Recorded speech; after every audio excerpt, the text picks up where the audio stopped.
Hi friends, మేము ఈరోజు జొన్న రోటి చేయడం జరుగుతుందండి.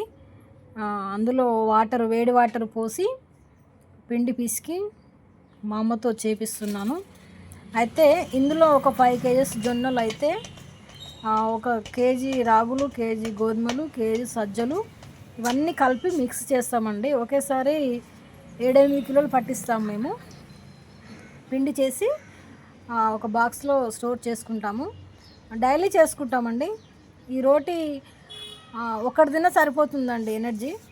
నేనైతే ఒకటే తింటాను అనుకోండి. ఫ్రెండ్స్, చాలా బాగా చేస్తుందండి మా మమ్మీ. చూడండి ఒకసారి, రోటీ పల్సగా వస్తుంది.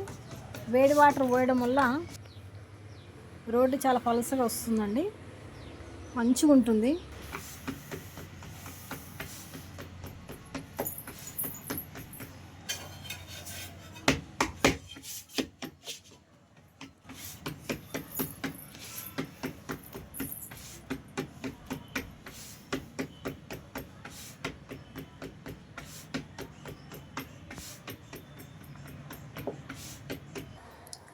చూడండి ఫ్రెండ్స్, ఎంత పల్సగా వస్తుందో రోటీ.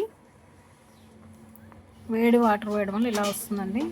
పెంక మీద వేసాక కొంచెం ఏమన్నా అడ్జస్ట్ చేసుకోవచ్చు. ఏమన్నా రంధ్రాలు లాంటివి, ఏమన్నా సైడ్ ఎమ్మట ఏమన్నా ఇట్లా కొంచెం ఓపెన్ అయినట్టుంటే రొట్టె అడ్జస్ట్ చేసుకోవచ్చు అండి. చాలా బాగుంటుంది, టేస్ట్ కూడా చాలా బాగుంటుంది ఫ్రెండ్స్. మీరు కూడా ఒకసారి ట్రై చేసి చూడండి. ఈ రోటీ ఒకటిన్నర తింటే అంటే ఎనర్జీ సరిపోతుందండి. ఇంకా కాకపోతే లేడీస్ అట్లా తింటే సరిపోతుంది, జెంట్స్కు సరిపోదు అనుకోండి. ఇంకా మేము డైలీ చేసుకొని ఇలానే తింటామండి. మేము మటన్ తెచ్చాము, మటన్లోకి రోటీ చేసుకొని తింటున్నాం ఫ్రెండ్స్. మీరు కూడా ఇలా ట్రై చేయండి ఫ్రెండ్స్. చూడండి ఎంత మంచిగా కాలుతుంది రొట్టె. చూడండి ఫ్రెండ్స్, పొంగుతుంది రొట్టె కూడా మంచిగా.